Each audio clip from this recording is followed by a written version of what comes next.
आता शरीर कसं आपलं व्यवस्थित राहू शकते? हमारा शरीर कैसे ठीक रह सकता है? मैंने क्या बोला, आपको अच्छा सोना पड़ेगा, अच्छा खाना पड़ेगा, अच्छा सुनना पड़ेगा, अच्छा बोलना पड़ेगा, अच्छा बर्ताव करना पड़ेगा। ये 5 चीजों से या और सारी चीजें इससे आप अच्छे रह सकते हो. या आपका मर्ज. जेव्हा लोक जुन्या पद्धतीचा सर्व वापरत होते, जेव्हा लोक जुन्या पद्धतीचे जेव्हा वापरत होते तेव्हा माणसाचा आयुमान किती होता? माणूस कितना सब लोग समझ रहे इसका मतलब. माणसाचा आयुमान होता 100. नवीन पद्धतीचं माणसाने जोडून घेतलेलं. आज माणसाचं वय किती झालेलं आहे? 50-60 झालेलं आहे. बरोबर. आता ह्याच्यावरती आपण विचार केला पाहिजे की नाही? विचार केला पाहिजे. बरोबर. आता शरीर म्हणजे नेमकं काय आणि आरोग्य काय? बरोबर. जर ह्या तुम्ही 2 गोष्टी समजून घेतलात, तुमच्या शरीराला जर तुम्ही समजून घेतलात तर तुम्ही मोठ्या मोठ्या प्रॉब्लेम पासून वाचू शकतात आणि डॉक्टर पासून तुम्ही वाचू शकता. डॉक्टर एक आहे, ठीक आहे, पण त्याही ज्या काही तुम्हाला प्रॉब्लेम होतात त्याच्यापासून तुम्ही वाचू शकता. शरीर म्हणजे काय? शरीर म्हणजे आई आणि बाबाच्या पेशींपासून, एका पेशीपासून बनलेलं हे शरीर आहे. आई आणि बाबाच्या पेशीपासून एक पेशी तयार होतात, मांसपेशी तयार होतात, अवयव तयार होतात, तंत्र तयार होतात आणि 9 महिने 9 दिवसाने शरीर तयार होतो. किती महिन्याने? 9 महिने 9 दिवसाने आपला शरीर तयार होतो. हे शरीर जेव्हा आईच्या गर्भाशयातून जेव्हा बाहेर येते तेव्हा त्याला कुठल्या गोष्टीची गरज असते? 2 गोष्टीची गरज असते. एक आहे प्राणवायू, आणि एक आहे पोषक तत्व. 2 गोष्टी लागतात. बरोबर. हे पण आपल्याला सांगत असतात, पण तुम्ही पूर्ण ऐकून घ्या. ह्या 2 गोष्टी कशाच्या माध्यमातून मिळत असतात? हवा, पाणी, सूर्यप्रकाश आणि अन्न. ह्या जेव्हा 4 गोष्टी शुद्ध होत्या तेव्हा माणसाचा आयुमान किती होता? 100 वर्षापेक्षा पण जास्त होता. आज ह्या 4 गोष्टींमध्ये बदलाव झालेला आहे, म्हणून आज माणसाचं आयुमान जे आहे दिवसेंदिवस खाली येत चाललेलं आहे. तर आपण हवा, पाणी, सूर्यप्रकाश, अन्न हे बदलू शकतो का? बदलू शकत नाही. तर आपल्याला काय करायचं आहे? मी तुमच्या गावात काही बदलण्यासाठी आलेला नाही, पण तुम्ही आज बघायला गेला असाल की पूर्वी जेव्हा हे लोक वापरायचे, जेव्हा शुद्ध होतं तेव्हा माणसाचा आयुमान जास्त होता, पण आता काय दिवसेंदिवस खाली येत चाललेला आहे. आता आपण सांगतो की आपल्या घरामध्ये आपण आज पाणी पितो किंवा हवेचं आपण एक उदाहरण पकडू. आज हवेमध्ये जर सांगितलं गेलं तर 75,000 पेक्षा पण जास्त विष आहे जे साधारण डोळ्याने दिसत नाही. हवा में जो है बैक्टीरिया जो है 75,000 से भी ज़्यादा है जो हमारे ये साधारण आंखों से नहीं देख पा रहे हैं.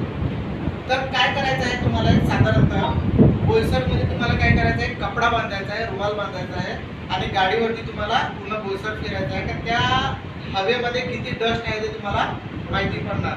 आता आपल्या शरीरामध्येही हवा जात असते. हवा गेल्यानंतर काय होते? आपल्या शरीरामध्ये जे काही आपलं जे शरीर आहे ते 100% काम करत नाही. आपल्या शरीरातून घाण होऊन बाहेर काढणं, गंदा बाहेर काढत नाही. तर आपल्या हवेच्या माध्यमातून जे आपल्या शरीरामध्ये जाते ते 100% बाहेर निघत नाही आणि आपल्याला मोठमोठे प्रकारचे प्रॉब्लेम होतात. जसं सांगितलं की आता भरपूर लोकांना दमासारखा प्रॉब्लेम होतो.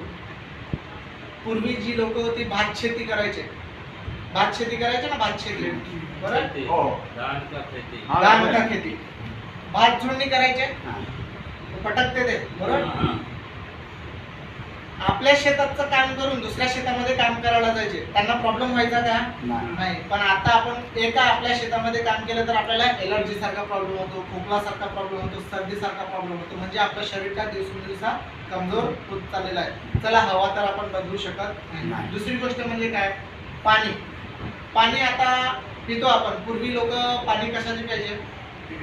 विहिरीमधून प्यायचे, नदीचे प्यायचे. बरोबर. तेव्हा लोकांना त्रास व्हायचा का? पण आता आपण पाणी कशाचं वापरतो? पाईपलाईनचा किंवा आरोचं किंवा नळाच्या माध्यमातून जे काही आपल्याला पाणी येते ते.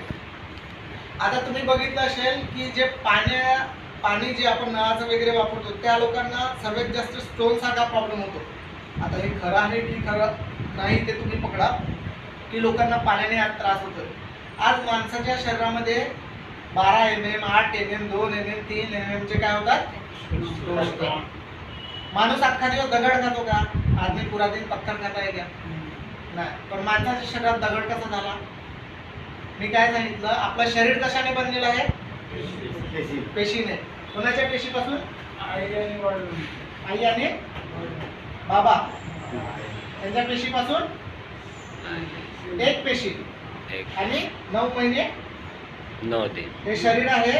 9 महिने 9 दिवसांनी आपलं शरीर तयार होतं. बरोबर, आपलं जे शरीर आहे ते दिवसेंदिवस कमजोर होत चाललेलं. आपल्या शरीरामध्ये जी काही घाण जाते ती 100% बाहेर निघत नाही, म्हणजे ती कुठल्या आणि कुठल्याच्या प्रॉब्लेम मधून आपल्याला येते. दुसरी गोष्ट म्हणजे काय, आपण जे आज खातो, जो आज आहे, आपण जे आज खातोय ते पूर्णपणे शुद्ध आहे का?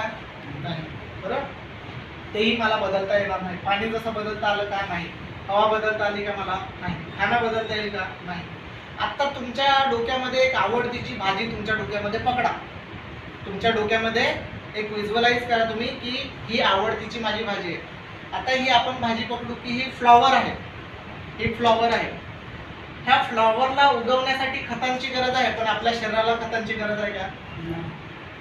नाही. त्या फ्लॉवरला उगवण्यासाठी खतांची गरज आहे, पण आपल्या शरीराला खतांची गरज नाही. पण WHO काय सांगते की प्रत्येक वर्षात, एका वर्षामध्ये 3.5 लिटरपेक्षा पण जास्त कीटकनाशक आपण पितोय, 3.5 किलोपेक्षा जास्त आपण खतं खातोय. आता एक चमचा इथे युरिया खायला दिला तर युरिया 1 चमचा सबको खाने को दिया तो राम नाम सत्य होऊन जाईल की नाही. तो हेच एक कारण आहे की आपल्याला ट्यूमर बनते, गाठ बनते, अल्सर सारखा प्रॉब्लेम तयार होतो. म्हणजे ह्या भाजीला उगवण्यासाठी खतांची गरज आहे, पण आपल्या शरीराला त्याची गरज नाही. आपल्या शरीरामध्ये जाते आणि हे अलग अलग पद्धतीचे प्रॉब्लेम तयार करत असते. म्हणजे खाणं सुद्धा आपल्याला बदलता येणार नाही. दुसरी गोष्ट म्हणजे काय आली सगळ्यात लास्टची, आपल्या इथे सूर्यप्रकाश जे आपण बघतो, बरोबर, प्रत्येकाला सूर्यप्रकाशाची गरज असते. सूर्यप्रकाशापासून काय मिळते? सूरज से हमें क्या मिलता है? डी. विटामिन डी जो सूरज से हमें पूर्ती होते, बरोबर, जे सूर्यापासून आपल्याला मिळते ते मेडिकल मध्ये घेतलं तर चालेल का? चालेल नाही. आता कुठे घेतात आपण विटामिन डी घेण्यासाठी? कुठे जातात? मेडिकल मध्ये आणि हॉस्पिटलमध्ये. जे सूर्याचं काम आहे ते सूर्यच करेल की नाही? सूर्यच करेल. आपण एक उदाहरण घेऊया. आपल्या घरामध्ये लहान मुलं जेव्हा जन्माला यायचे, माझे फोटो आहेत, अजून सुद्धा फोटो आहेत. माझी आजी काय करायची, मला मॉलिश करायची, पाय लांबे करून पायावरती ठेवून आणि उन्हामध्ये आंघोळ घालायची का? कवडवून दाखवायची. बरोबर, तर ड जीवनसत्व जे आहे ते मिळत होतं. आता मला सांगा की आपल्या पृथ्वी आणि अवकाशाच्या मध्ये ओझोन लेयर नावाचा एक परत आहे. जसं आता आपण इथे बसलोय, पाऊस पडतोय, पण इथे येतो का पाऊस? या पर आ रहा है बारिश? नाही. म्हणजे काय, आपल्यामध्ये एक कवच आहे. तसंच पृथ्वी आणि अवकाशाच्या मध्ये ओझोन लेयर नावाची परत असते. ते फाटलं गेलंय. ते फाटलं कशाने गेलं? आपले गाडी घोडे वाढले, फॅक्टरीज वाढले, दूषित झालेलं आहे सर्व. ते फाटलं गेल्याने आपल्या पृथ्वीवरती जे आहेत ते सूर्य अतिनील किरण जी आहेत ती डायरेक्टली पृथ्वीवरती येत आहेत आणि आपल्याला अलग अलग पद्धतीचे प्रॉब्लेम होत आहेत. आपण एक विचार करा की 9 वाजता आपण स्वतः उन्हामध्ये जात नाही, तर आपण आपल्या लहान लहान मुलांना ऊन दाखवतील का? नाही. बरोबर, हवा, पाणी, सूर्यप्रकाश हे झाल्या जेव्हा मेडिकल नव्हते, हॉस्पिटल नव्हते, MRI नव्हते, सिटी स्कॅन नव्हते, लॅब नव्हते, जेव्हा काहीच नव्हतं, तेव्हा माणूस जास्त जगत होता की कमी जगत होता? जास्त जगत होता. आज मेडिकल आहे, हॉस्पिटल आहे, MRI, सिटी स्कॅन आहे, लॅब आहे, सर्व पद्धतीच्या सोयी सुविधा आहेत. इव्हन प्रत्येक अंगाचा किंवा अवयवाचा प्रत्येक ठिकाणी डॉक्टर आहेत. माणसाचं आयुष्य जास्त झाला पाहिजे की कमी झाला पाहिजे? जास्त झाला पाहिजे. आज कमी होते की नाही? कमी होते. बरोबर, चला, तुमच्या घरामध्ये साहेब लग्न असेल, तुमच्या घरामध्ये लग्न असेल तर तुम्ही फक्त नवरा बायको तुमच्या मुलाचं लग्न डिसाईड करणार की तुमच्या गावाच्या 5 पंचांना बोलवणार? तुम्ही 5 पंचांना बोलवणार? बरोबर की नाही? तर आपण आपल्या मुलाचं लग्न करायचं आहे किंवा आपलं जर घर बनवायचं आहे तर आपण पूर्ण प्लॅनिंग करतो. पण हीच कधी आपण प्लॅनिंग केलंय का? आपण दिवसेंदिवसा आपली एज जी आहे ती खालती येत चाललेली आहे, दिवसेंदिवसा कमी होत चाललेला है. हमने कभी डिसाइड किया कि हमारा उम्र क्यों कम होते जा रहा है? 5 लोगों ने मिलकर कभी डिसाइड किया? आपण कधीच त्याच्यावरती विचार करत नाही. बरोबर नाही? का आपलं आयुमान जे आहे ते दिवसेंदिवसा कमी होत चाललेलं आहे. आता तुमच्या अंगणामध्ये एखादं तुमचं झाड आवडीचं असेल, कुठलं आवडीचं झाड असेल? तुळशी किंवा गुलाब किंवा अलग अलग पद्धतीचे. तुळशीची पानं किंवा फांदी सुकत असेल तर तुम्ही उपचार कुठे करणार? अगर झाड़ कोई सूख रहा है तो आप कहाँ पर उसका उपचार करोगे? हा? जड में आपल्याला देवाने बुद्धी दिलेली आहे. आपल्याला एवढं समजते की जर झाड सुकत असलं तर त्याच्या मुलामध्ये आपल्याला पाणी द्यायचं आहे किंवा खत पाणी द्यायचं आहे. पण माणूस एक असा जीव आहे की त्याला बुद्धी दिलेली आहे आणि त्याला सर्व समजते. जेव्हा डॉक्टरकडे तुम्ही जाता तेव्हा डॉक्टर तुम्हाला सांगतो की आजारी आहेत का तुम्ही सांगता डॉक्टरला? म्हणजे डॉक्टर सर्वात मोठा कोण? शरीर कशाने बनलेलं आहे? वो जो जे ते मुलं आहेत त्या मुलांना आपण पाणी टाकलं, तुळशी चांगली झाली. आपला मूळ कुठला आहे? आई आणि बाबाच्या पेशीपासून आपलं शरीर बनलेलं आहे. पेशी चांगला राहिला तर शरीर चांगलं राहील. पेशी आजारी राहिला तर शरीर आजारी राहील. पेशी समाप्त तर शरीर समाप्त. बरोबर. आपल्याला झाड कसा सुधारवायचा हे माहिती पडलं, पण स्वतःचं शरीर कसा, म्हणजे आपण डॉक्टरकडे काय घेऊन जातो? ते शरीर घेऊन जातो आणि डॉक्टरांना सांगतो काय हे माझ्यामध्ये झालेलं आहे. असेच काही सायंटिस्ट आहेत, त्यांनी शोध केला की लोकांना प्रॉब्लेम वाढत चाललेले आहेत. प्रॉब्लेम वाढत चालले तर वाढतायत का, तर कमी कसे होतील? तर त्यांनी एका ठिकाणी त्यांना नागासाकी आणि हिरोशिमामध्ये अणुबॉम्बचा प्रकार झालेला होता. अणुबॉम्ब तुम्हाला माहिती आहे? अणुविद्युत केंद्र तारापूर माहिती आहे. आता अणु प्रत्येकाला माहिती असेल की अणु एवढा घातक असतो की एखाद्या स्त्रीच्या अंगामध्ये गेला तर ती स्त्री कधी आई बनू शकत नाही. पुरुषाच्या अंगामध्ये गेला तर पुरुष कधी बाप बनू शकत नाही. अणु जिससे लाईट बनते तो जर गेला तर ते आई बनू शकत नाही किंवा पुरुष तर आहे तर बाप बनू शकत नाही. तर तिथे अणुबॉम्बचा प्रकार झालेला. तिथे काहीच उगवलं जात नव्हतं. काहीच उगवलं जात नव्हतं. ना झाड, ना फूल, ना फल, ना कुछ भी नाही. काही तिथे उगवलं जात नव्हतं. आज पण तिथे जी मुलं जन्माला येतात ती आंधळी पांगली किंवा डोकं मोठं, त्यांचं पोट मोठं किंवा अलग अलग पद्धतीचे त्यांना प्रॉब्लेम असतात. त्यांना तिथे दोन गोष्टी मिळाल्या. त्या दोन गोष्टी म्हणजे काय? एक आहे कॉकरोच, झुरळ. दुसरा आहे मशरूम. दोन गोष्टी त्यांना मिळाल्या. आता सायंटिस्ट असतात पागल. जहाँ पर कुछ भी नहीं है वहाँ पर दो चीज है. जिथे काहीच नाही मिळत तिथे दोन गोष्टी त्यांना मिळाल्या. तर सायंटिस्ट कसे असतात? पागल असतात. त्यांनी काय केलं? पहिला कॉकरोचला उचलून आणलं आणि त्याच्यावरती काय केला? शोध केला की ह्याच्यामध्ये काय एवढं जबरदस्त आहे की ते अजून कधी आहे. इथे कॉलर टाईट करून निघतो ना, कॉकरोच कॉलर टाईट करके निकलता है ना आपके किचन से. त्याच्यामध्ये त्यांना पकडलं की 400 पेक्षा पण जास्त औषधी गुणधर्म त्याच्यामध्ये सापडले. औषधी गुणधर्म त्याच्यामध्ये सापडले 400 पेक्षा पण जास्त. आता कॉकरोच इथे सर्वांना खायला दिलं, कोणी खाईल का? नाही. पण जगाची 5% लोक ही कॉकरोच खात असतात. बरोबर साहेब? हो. जगाची 5% ही लोक खात असतात. तुम्ही युट्यूब वरती बघू शकता, इंस्टाग्रामच्या रील वरती बघू शकता की लोक कॉकरोच हा खातात. पण जगाची 95% लोक खाऊ शकत नाही. 5% लोक खाऊ शकतात, 95% लोक खाऊ शकत नाही. बरोबर. तर त्यांनी काय केलं की तिथे एक दुसरी वस्तू होती. ती वस्तू म्हणजे काय? मशरूम होती. तर मशरूम वरती त्यांनी शोध केला की ही लोक फक्त 5% खाऊ शकतात, 95% लोक खाऊ शकत नाही, कॉकरोच नाही खाऊ शकत. त्यांनी मशरूम वरती शोध केल्यानंतर त्यांना असं माहिती पडलं की ह्याच्यामध्ये अशा औषधी गुणधर्म आहेत. जर माणसाने खायला सुरुवात केली तर डोक्याच्या केसापासून ते पायाच्या नखापर्यंत तुमचे जे काही प्रॉब्लेम असतील त्याला क्लिअर करण्याचा ताकद ठेवते. किंवा एखाद्या माणसाला काही प्रॉब्लेम नसेल त्याला कधी प्रॉब्लेम येऊनच देणार नाही. त्यांनी शोध केला.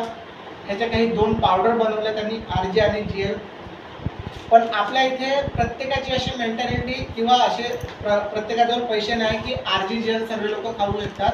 पण त्यांनी काय केलं की आपल्या घरामध्ये ज्या काही वस्तू वापरल्या जातात. तर मी तुम्हाला प्रश्न विचारेल साहेब, मी तुम्हाला प्रश्न विचारतो की आपल्या घरामध्ये वस्तू वापरतात आपण? वस्तू वापरतात. मी 3 वस्तू तुम्हाला सांगतो. बरोबर. चहा वापरतात, पेस्ट वापरतात, साबण वापरतात. 3 गोष्टी वापरतात. हे आपण वापरत आहे. आपण का वापरतात माहिती नाही. पण या गॅरोड्रोमापासून बनवलेल्या ह्या 3 वस्तू मी तुम्हाला इथे सांगतो. बरोबर. सकाळी उठल्यानंतर सर्वात पहिला आपण काय करतो? आपण पेस्ट का आपको बोलना है ना, आप नए लोग हो ना. पेस्ट काढली आपण आपल्या घरात दांत साफ करण्यासाठी. बरोबर. आज लोगों के दांत साफ हो रहे या डायरेक्टली साफ हो रहे? जेव्हा लोक दातून वापरत होते तेव्हा लोकांना दाताचे प्रॉब्लेम नव्हते, पण आता लोक पेस्ट वापरायला सुरुवात केले तर लोकांना दाताचे प्रॉब्लेम वाढले. कसं काय? तर ह्या पेस्टमध्ये तुमच्या घरामध्ये जे पेस्ट आहे त्याच्यावरती लिहिलेलं असते का 6 वर्षाच्या आत मुलं वापरू शकत नाही. का वापरू शकत नाही 6 वर्षाच्या आत मुलं? त्यांना जर तुम्ही त्याला दिलात पेस्ट तर ते दात घासेल की खाईल? आता तुम्ही सांगता की मी आता कोणालाही इथे विचारलं का तुमच्या मुलाचे दात कसे सडतात, तुम्ही काय सांगणार? चॉकलेट खातो म्हणून. बरोबर, चॉकलेट तर मी पण खातो, आता चॉकलेट तर मी पण खातो. तर सर्वात प्रथम तुम्ही ऐकून घ्या की दात सडतात कधी? जेव्हा आपल्या पोटावरती परिणाम पडत असतो तेव्हा. जेव्हा लहान मुलांच्या पोटावरती परिणाम पडतो तेव्हा दात सडायला चालू होतात. आणि आपण पेस्ट का आणत असतो? आता डॉक्टर एक टीव्हीवरती ॲडव्हर्टाईज येते आणि सांगतात की डॉक्टर की पसंत डॅश डॅश, तुम्ही समजा कुठला तो. बरोबर, म्हणजे तुम्ही पेस्ट वापरा आणि आमच्याकडे या दात लावण्यासाठी 38,000 और दात निकालने के लिए 3800 रुपये. 3800 रुपये दात काढण्यासाठी आणि 38,000 दात लावण्यासाठी. तर हे देवाने दिलेलं आहे, ते लाईफ टाईम दिलेलं आहे की थोड्या टायमासाठी दिलेलं आहे? लाईफ टाईम दिलेलं आहे. बरोबर, तर लाईफ टाईम हे टिकवण्यासाठी ही जी गॅनोजी पेस्ट आहे त्याच्यामध्ये गॅनोडर्मा टाकलेला आहे. तर हे काय करते थोडक्यात, मला तुम्हाला विकायचं नाही, मी फक्त दाखवण्यासाठी आणि जे तुम्ही झोपेत आहेत आरोग्याविषयी झोपेत आहेत तुमचं, फक्त मी बालडीमध्ये पाणी घेऊन आलेले आहे तुमच्या तोंडावरती मारण्यासाठी. तुम्हाला हे बोलायला जमेल तर बोला, नाहीतर नका बोलू. ते तोंडातून वास येत असेल, दुर्गंधी येत असेल, काय करणार, दात सुजतात किंवा हिरड्या सुजतात किंवा पल्ट बनते. दाताचा ऑल इन वन काही पण प्रॉब्लेम असेल त्याच्यावरती ही जबरदस्त काम करते. कारण की काय, ह्याच्यामध्ये केमिकल नाही. गॅनोडर्मा आणि फूड जेल ह्याच्यामध्ये आणि मेंथॉल, ज्याला पेपरमेंट आपण सांगतो, ह्याच्यामध्ये टाकलेलं आहे. बरोबर, जी लहान मुलं आहेत ज्याला दात यायला सुरुवात झालेली आहे त्याला तुम्ही देऊ शकता. दातांचा कधीच प्रॉब्लेम येऊन देणार नाही. आणि सगळ्यात मोठी गोष्ट म्हणजे काय की आता प्रत्येक जण सांगतो की तंबाखू आणि गुटखा खाणारा माणूस त्याचं तोंड काय कमी उघडते. बरोबर, जात नाही पूर्ण. तर आता इथे सर्व लेडीज किंवा पुरुष बसलेले आहेत, तर माझ्यासमोर तुम्हाला लाज वाटेल, पण तुम्ही काय करा, घरी जा आणि घरी चेक करा की तुमचा तोंडामध्ये हात पूर्ण जातोय की नाही. आता तुम्ही तंबाखू तर नाही खात, तुम्ही सिगरेट पण नाही पित, की तुम्ही गुटखा पण नाही खात, पण तुमचा तोंड कमी उघडतोय. म्हणजे काय, तुम्हाला ते लक्षणं चालू झालेले आहेत. हे पेस्ट तुम्हाला माउथ कॅन्सरपासून सुरक्षा करत राहील लाईफ टाईम, जिथपर्यंत तुम्ही वापराल तिथपर्यंत. ह्या पेस्टचे तुम्हाला मी फायदे सांगितले. आता ही कॉमन रेटमध्ये तुम्हाला मिळणार नाही. जसं 10 रुपयामध्ये 20 रुपयामध्ये तुम्हाला पेस्ट मिळते तशा रेटमध्ये तुम्हाला मिळणार नाही, कारण की ह्याच्यामध्ये गॅनोडर्मा टाकलेले आहे. दुसरी गोष्ट म्हणजे काय, दात घासल्यानंतर आपण काय करतो? डायरेक्ट आंघोळ करतो ना, साबण आंघोळ करतो आपण. तर आपण साबण वापरतो. बरोबर, पूर्वी लोक कशाने आंघोळ करायचे? पहिले कैसे नहाते थे? मिट्टी से और रीठा, हमारे इधर रीठा बोलतात. 2 गोष्टीने आंघोळ करायचे. त्यांना कधी स्किनचा प्रॉब्लेम आला नाही किंवा त्यांना दाग सुद्धा आले नाही. आज लोक आपण मार्केटमध्ये अलग अलग पद्धतीचे साबण बघतायत. आता 2-3 आपण ॲक्ट्रेस पकडूया, कुणाला कुठला साबण आवडतो? नवीन आहे का तुम्ही? रिएक्शनचा सोडून बोला साहेब, कुठला? साधारणतः कुत्र्याचा साबण 250 ते 500 रुपये कमीत कमी मध्ये मिळत असतो आपल्याला. बरोबर, कुत्र्याचा साबण 250 ते 500 रुपये. आणि हे करोडाचं शरीर आहे त्याचा साबण कितीला? 10 रुपये. बरोबर, तर स्किनचे प्रॉब्लेम वाढतील की कमी होतील? वाढणार. सर्वात प्रथम मी तुम्हाला सांगतो, थंडीच्या टायमामध्ये जेव्हा तुम्ही आंघोळ करता, जेव्हा तुम्ही बाहेर निघता, कोणाला नंबर द्यायचा असेल तर पेन कागदची गरज पडेल का? थंडीच्या टायमामध्ये हातावरती लिहून देऊ शकतो की नाही? म्हणजे आपल्या स्किनवरती तो साबण राहतो.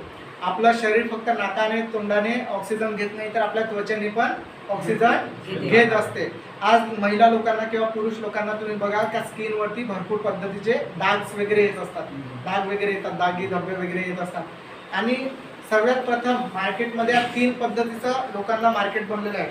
एक पोटाचा प्रॉब्लेम, एक दाताचा प्रॉब्लेम आणि एक स्किनचा प्रॉब्लेम. ह्या गोष्टीवरती माझ्याकडे हा साबण आहे, गॅनोडर्मा पासून बनवलेला हा साबण आणि ताडगोळ्याच्या तेलापासून याला बनवलेला आहे. सर्वसाधारण काय ह्याची खासियत काय का 24 तास जरी तुम्ही पाण्यात ह्याला ठेवला तरी वितळत नाही. वितळतो का? नाही वितळत. ह्याला जेवढं वितळायचं असेल तेवढाच वितळतो. तुमचा साबण राहील का 24 तास? राहणार नाही. ह्याचं काम काय आहे तर तुमच्या स्किनवरती कसाही प्रॉब्लेम असू द्या, फक्त जन्मापासून नाही पाहिजे, खाली जन्मापासून नाही पाहिजे, जर तुम्हाला आता आलेलं असेल तर तुम्ही हा साबण रेग्युलरली डाग वगैरे असतील तर ते जाऊ शकतात. साधारणतः लॉंग टर्ममध्ये तुम्हाला वापरायचं आहे. पण हे कधी तुम्हाला स्किन प्रॉब्लेम येऊ देणार नाही किंवा स्किन प्रॉब्लेमपासून तुम्हाला वाचवत राहील. आणि सर्वात प्रथम मूळ गोष्ट म्हणजे काय, आपलं स्किन आपण साबण लावल्यानंतर तुमच्या घरात संतूर मेडिमिक्स कुठलाही साबण लावलं असतं, साबण लावल्यानंतर तुमची स्किन व्हाईट होते. आता साबण लावल्यानंतर स्किन व्हाईट झाली पाहिजे की ओरिजिनल दिसली पाहिजे? ओरिजिनल दिसली पाहिजे. पण काय होते, व्हाईट दिसते. एका बाजूने तुम्ही हा साबण यूज करून बघा आणि एका बाजूने तुमचा घरचा साबण वापरून बघा. एक बाजूने तुम्हाला स्किन व्हाईट दिसेल, एक बाजूने तुम्हाला ओरिजिनल दिसेल. स्किन कशी दिसली पाहिजे? ओरिजिनल दिसण्याचं काम ठेवेल. हे पण कॉमन किमतीमध्ये तुम्हाला मिळणार नाही, पण ह्याचे जे फायदे असतील ते असंख्य आहेत आणि तुम्हाला स्किनचा कधी प्रॉब्लेम होऊ देणार नाही. उपवास करायचा असेल तर चहा. घर पर कोई आहे तो चहा. बरोबर, प्रत्येक गोष्टीमध्ये चहा. आता चहा लोक का वापरतात माहिती आहे कोणाला? आपल्या इथे 2 गोष्टी आणलेल्या होत्या, त्या बाहेरच्या लोकांनी आणलेल्या होत्या, इंग्रज लोकांनी आणलेल्या होत्या आणि आपल्यावरती ते राज करून दिला. आता इंग्रज लोक अतिशय हुशार होते. बरोबर, ते लोक दारू का पाहिजे तर ते थंड प्रदेशात आलेले शरीर गरम ठेवण्यासाठी ते लोक थोडे दारू आपल्याला काय आजार होऊ नये म्हणून ते लोक चहा पित होते. त्याच्यामध्ये ती चहामध्ये ताकद आहे. आता ते लोक चहा पण कसे प्यायचे? गोरे लोक होते पण ते चहा कशी प्यायचे? काही प्यायचे. त्यांची बनवण्याची पद्धत काय होती? चहापातीची पाने घेऊन गाळणीवरती ठेवून आणि गरम पाणी टाकून आणि जो काही अर्क उतरायचा ते लोक चहा प्यायचे. आता आपल्या इथे चहा कसा आपण बनवतो? पातळ ठेवणार, पाणी ठेवणार, दूध टाकणार, चहा पावडर टाकणार, साखर टाकणार आणि 100 डिग्रीला उकळवणार आणि त्यानंतर आपल्याला लगेच गिफ्ट काय मिळतो त्याच्याकडून? एसिडिटी बनना, छातीत जलजलपणा. अगर छाती में जलजलपणा होगा तो ये पीठ आपका भारी होगा. म्हणजे हे सगळं तुम्हाला प्रॉब्लेम मिळत असतात. आणि ऍसिडिटी जर माणसाला झाला तर अनेको आजार होऊ शकतात. आता ही जी चहा आहे ती एक सांगू का? सांगू ना, आप नहीं करते होंगे लेकिन जे असतील ते करत असतील. जे असतील ते सांगा. इमली का झाड पता है आपको? इमली उदाहरण आपको काम आहे. जी काही पानं असतात, चिंचेची जी पानं असतात, चिंच सांगतात त्याला. चिंचेची पाला जे खाली पडलेले असतात ती भाजीमध्ये वापरतात की वरचं वापरतात. तसंच चहाचं पण काय असते. आता चहा, आसामला चहाची बाग आहे बरोबर. तर आसामला जाग्यामध्ये 2800 ते 3000 रुपये किलो चहा आहे बरोबर. 2800 ते 3000 रुपये किलो चहा आहे. आता आपण पाव किलो कितीला आणतो? 250. आता ती लोक एवढी हुशार असतील का आपल्यापर्यंत येता किंमत कमी झाली नाही ना. तसंच काय होते, जी काही ओरिजिनल पानं तोडली जातात, 3 पातीची पानं तोडली जातात, त्याला एक्सपर्ट करून आणि बाहेर पाठवले जाते. आणि जी काही खाली पडलेली पानं असतात त्याला उचलून कलर केमिकलची प्रोसेसिंग करून आणि त्याच्यावरती लिहिलेलं असते गोल्ड डस्ट, सुपर डस्ट आणि सिल्वर डस्ट. डस्ट म्हणजे काय? कचरा बरोबर. कचरा पद्धतीची आपल्यापर्यंत चहा पाठवतात आणि ती चहा पिल्याने सगळ्यात पहिलं आपल्याला काय होतं? गॅस एसिडिटीचा प्रॉब्लेम होत असतो. ह्या चहाचं टोटली उलट काम आहे. उलट काम म्हणजे काय? याचे फायदे तुम्ही ऐकून चक्क राहून जाल. म्हणजे काय माहिती का, की ही चहा बनवण्याची पद्धत कशी? पाणी आणि साखर तुम्हाला बॉईल करून घ्यायचे आहे. साखर तुम्हाला अवॉइड करता येईल तर तुम्ही साखर अवॉइड करा, पण पाणी आणि साखर उकळून घ्यायचे आहे. गॅस बंद करून त्यानंतर ही चहा पावडर टाकायची आहे आणि 2 मिनिटं ढाकून ठेवून थोड्या वेळानंतर तुम्ही प्यायला सुरुवात करायची आहे. हे सर्वात प्रथम तुम्ही चहा पिल्यानंतर सर्वात पहिले तुमचं काय होणार? गॅस ॲसिडिटी जे असेल त्याला, म्हणजे तुमची पचनक्रिया आहे त्याला एकदम मजबूत करून देणार. गॅस ॲसिडिटी असेल त्याला संपवून टाकणार. छातीमध्ये जलजलपणा वाटते त्याला बंद करून टाकणार. पाठीमध्ये भारीपणा वाटते त्याला बंद करून टाकणार. तुमचे जे काही रक्तवाहिनी आहे 1 लाख किलोमीटरची जी रक्तवाहिनी आहे त्याला साफसफाई ठेवण्याचं काम करणार. आणि दुसरी गोष्ट म्हणजे काय? तंदुरुस्त ठेवण्याचं काम करणार. आणि सगळ्यात महिला म्हणजे काय? महिलांना एक प्रॉब्लेम असतो की रिसायकलिंगचा देण त्यांना एक असते. रिसायकलिंग प्रॉब्लेम त्यांना असतो. तर त्यांना तसे काही प्रॉब्लेम असल्यानंतर ते काय करतात? डॉक्टरकडे जात असतात आणि डॉक्टर त्यांना काय सांगतात? तुम्हाला रक्ताची किंवा हिमोग्लोबिनची किंवा कॅल्शियमची कमी आहे बरोबर. तर तुमच्या घरामध्ये तुमची रक्ताची पूर्ण झाली पाहिजे की डॉक्टरकडे जाऊन आपल्याला करावं लागलं पाहिजे? घरातच झालं पाहिजे बरोबर. आता घरात कसं होणार? जे आपल्याला खातो पितो ते आपल्याला आता सूट होत नाही किंवा ते केमिकलचं वगैरे झालेलं म्हणून आपल्या शरीरामध्ये रक्त हा बनत नाही. जो जेंट्स है उनको एक ही ब्लड 365 दिन चलता है, लेकिन महिला को नहीं चलता. महिलांना एकच रक्त चालत नाही, तर नवीन नवीन रक्त त्यांना पाहिजे असतो. तर ते कुठून तयार होणार? आता डॉक्टर काय सांगतात की रोज चिकन खाल्लं पाहिजे, मटण खाल्लं पाहिजे, दूध, दही, अंडा, चिकन, मटण हे सर्व ॲपल्स, फल, फ्रूट वगैरे सर्व खाल्लं पाहिजे. पण तेवढी आपली आमदनी नाही की आपण खाऊ शकतो, बरोबर. तर त्यांनी काय केलं की स्पिरुलिना, जर तुम्हाला कोणाला इथे माहिती नसेल तर 9वीच्या पुस्तकामध्ये स्पिरुलिना ही दिलेली आहे. 9 क्लास के बुक में स्पिरुलिना दिया हुआ है. स्पिरुलिना खाली पढ़ाई करने के लिए नहीं, तो खाने के लिए. सर्वात पहिलं जर आपल्या पृथ्वीवरती काही आलेलं असेल शेवाळ, म्हणजे स्पिरुलिनाचा जन्म पहिला झालेला आहे. स्पिरुलिनामध्ये एवढी ताकद आहे की जर माणसाने खायला सुरुवात केली तर माणसाचं शरीर तंतोतंत मजबूत राहील आणि त्याला कधी डॉक्टरकडे असं लावण्याची गरज पडणार नाही. म्हणजे काय, ग्लुकोज किंवा रक्त चढवण्याची गरज पडणार नाही. आता हे खायचं कसं, तर ह्याच्यावरती काही प्रमाण दिलेलं आहे. पण आता समजा तर तुमच्या घरामध्ये तुम्ही ॲपल्स आणले आणि तुमची कॅपॅसिटी आहे 3 खाण्याची, पण तुम्ही 4 खाले, तुम्हाला काही त्रास होईल का? नाही. तसंच हे चणे, शेंगदाणे किंवा फलफ्रूट सारखं खायचं आहे. हे जर तुम्ही खायला सुरुवात केलं तर ब्लडचा कधी प्रॉब्लेम येऊ देणार नाही, किंवा ब्लड कॅन्सर सारखा प्रॉब्लेम येऊ देणार नाही, किंवा अनेक प्रकारचे जे प्रॉब्लेम आहेत ते. तर तुम्हाला काय तुमच्या घरामध्ये 80% तुमच्या घरातून आजार हा तुम्ही वाचवू शकता, किंवा डॉक्टरी खर्च हा वाचवू शकता. फक्त तुम्हाला 3 गोष्टी वापरायच्या. तर 3 गोष्टी म्हणजे काय, मी काय सांगितलं, लोकांना कसला प्रॉब्लेम आहे, एक पोटाचा, एक दाताचा आणि स्किनचा. ह्या तुम्ही 3-4 वस्तू जर तुमच्या घरामध्ये वापरायला सुरुवात केल्या तर तुमचं शरीर तंतोतंत मजबूत राहू शकते. जो बीमार है उसमें पहले कहना चाहिए कि उसको बड़ा प्रॉब्लम ना है, और जो बीमार है वो बीमारी से बाहर निकल जाए. तो ये आता काय झालेलं आहे का, मार्केटमध्ये हाच मेसेज पाठवलेला आहे की तुम्हाला झाल्यानंतर डॉक्टर आहे, पण आपल्याला नाही झालं पाहिजे, त्यासाठी आपल्याला काय ह्या वस्तू वापरून बघायच्या आहेत. आता मी तुम्हाला एवढं सांगितलं, आरोग्य मिळालं नाही, बरोबर. मी सांगितलं तुम्हाला का, चला मी तुम्हाला सर्वांना स्वर्गात नेतो. स्वर्गात कसं जायला लागते, मरावं लागते. पण गॅरंटी आहे का? No guarantee. जिथपर्यंत वापरत नाही तुम्हाला गॅरंटी कसं येणार. तुम्ही पहिलं हे वापरून बघा, त्यानंतर तुम्ही हे सर्व विश्वास. आणि तुमचं हेल्थ कार्ड तुम्हाला बनवायचं आहे. गव्हर्नमेंट सांगते की प्रत्येकाजवळ हेल्थ कार्ड हा असला पाहिजे. हेल्थ कार्ड म्हणजे काय, तुम्ही ह्या वस्तू डिस्काउंटने वापरू शकता, लाईफ टाईम वापरू शकता. तुमचा आधार कार्ड, पॅन कार्ड आणि एक फोटो तुम्ही फिलअप करून घ्या, तुम्हाला हा कार्ड मिळेल आणि तुम्ही लोकांना पण सांगू शकता, स्वतः पण वापरू शकता. ही इतकेच आणि एवढीच ही स्टोरी, मोरल स्टोरी आहे.